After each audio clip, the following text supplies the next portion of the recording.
Have you ever had an experience that suggested someone else was in your house and just thought, I don't want to know, and left it? Sometimes fear of the unknown just seems like the preferable option than having to face a real concrete danger. Normally, it's nothing though. One time the beeper function of my wireless house phone went off when I was the only one home, and it could only be called from the living room. Another time, I swear someone took some change from my desk. They're all probably just slightly disconcerting tricks in the memory. But what would you do when something truly suggestive happens? Would you run? Or just ignore it like I did? Last Monday was a normal day. I got up, brushed my teeth, changed into school clothes. All little parts of my morning ritual. It seemed like it would be another totally unnoteworthy day until I saw the strings. There were 3 or 4 thick twine strings in my room. They crisscrossed between the walls around my bed, one attached to the door. No way I would have missed them before. I should have tripped over them. They were tied to pins in the walls, which had also not existed before 10 seconds ago. Nobody could have been in my room while I was in it, let alone set this up. It was early, and my brain wasn't processing correctly. I simply discredited the sight, untied the strings, and left for school, leaving them balled on my desk. It didn't get any better later. Outside of my house, there were hundreds of them, tied between houses, around cars, across streets. This had to be some super elaborate prank. One of those hidden camera shows or a comedy improv blog. They'd gotten everyone else to play along too. Passerbyers were tangled up in them, tying them to objects they were walking towards and away from, as if they'd been and were continuing to follow the course laid out for them. I nervously continued my journey to school. On the bus, everyone except me was tied to the door. At school, groups of friends were tied to each other. Teachers were tied to their desks and boards. Oddly enough, at this point, all I could wonder was why I'd been left out. When my friend Lucy sat beside me in first period, she simply plonked her bag down on my lap and rested her chin in her hand, looking right past me to the outside window. "Hey, Lucy." No response. "Come on, I didn't expect you to be on this too."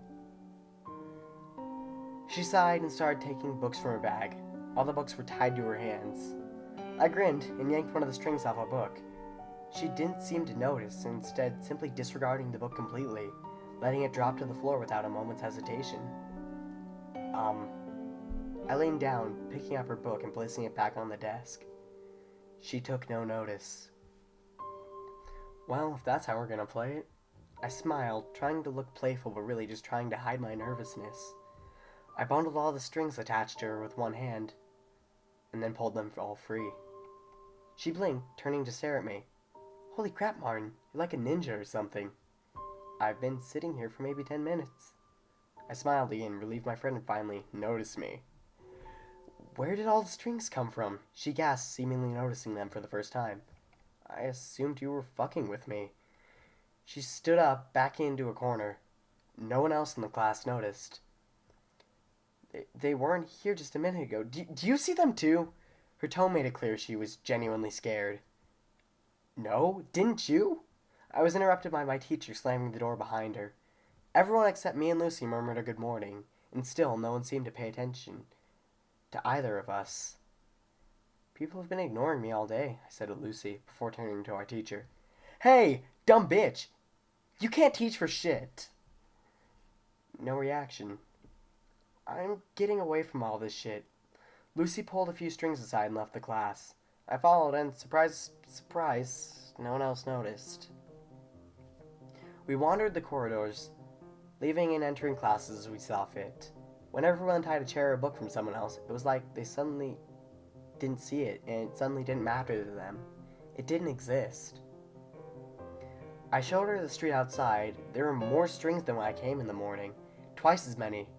We carefully picked our way through the tangle, making our way to a nearby coffee shop. Not particularly grand, I know. But what would you do in our situation? As I said, fear of the unknown sometimes seems like the safer option. On a few occasions, I suggested we untie a few more people. Lucy was opposed to it, remembering how terrified she'd been. In the coffee shop, we grabbed a couple of sandwiches and drinks from the fridge. We found a table, untied all the strings attached to the chairs, and sat down. We both ate in silence, both of us too scared, both of us distracting ourselves by watching the strangers in the shop, oblivious to the strings. After about 20 minutes, Lucy spoke up. "Now she's gonna take that sandwich," she said, pointing at a woman across the shop. Sure enough, she walked to the fridge and took the plastic wrap sandwich that she was tied to. She pays for it and leaves. She did so according to the prophecies of the strings.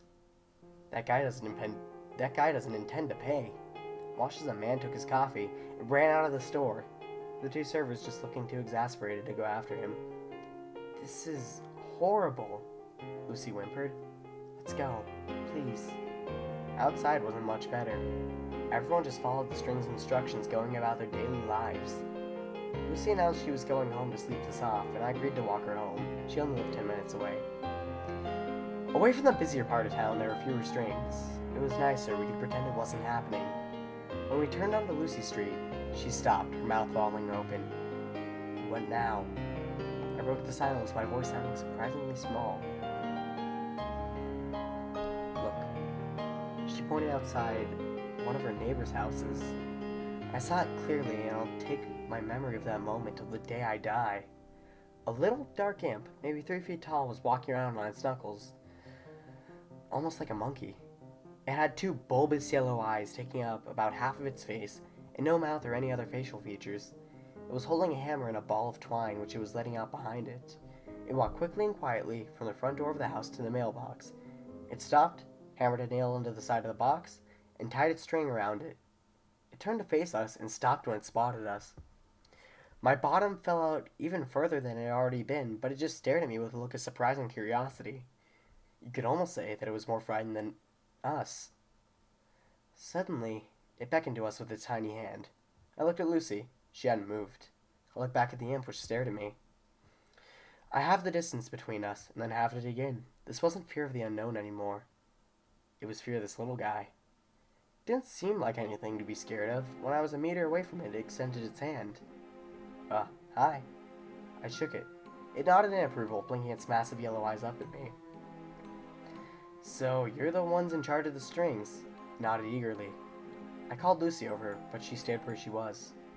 "There are more of you?" Another nod. I wanted to ask so many questions about what it was and where it came from, but it seemed for now I was just stuck with yes or no questions. "Do we ever have free will?" It just looked at me, almost sadly. I immediately felt sick to the stomach and couldn't bear looking at the little monster anymore. I grabbed Lucy, who had been listening to our exchange, and now sat on the curb with her head in her hands. "Come on." We entered her house, and I made her a cup of tea. When I found her in the living room, she'd untied her dog and was curled up with it, crying. I set the tea down and sat beside her. "I'm so scared," she whispered after a good 10 minutes of sobbing. I didn't answer. I couldn't. I'm gonna go to sleep," she mumbled suddenly, and was under within the minute. Sleep was starting to sound pretty good all of a sudden. My eyelids suddenly felt like they were being weighed down. I collapsed to the rug, and the last thing I heard before I fell asleep was the scurrying of several sets of tiny little feet nearby. I felt much better the next day, as if the whole affair had just been a dream. I'd probably have believed that if I hadn't been awoken by Lucy's mother that morning, wondering what the hell I was doing sleeping over without permission or something. Over breakfast, Lucy asked me why I looked so pale and nervous. I turned to her and smiled, mumbling something about feeling sick. But the truth was, I was scared because I couldn't see any strings and was wondering whether my own actions were truly my own.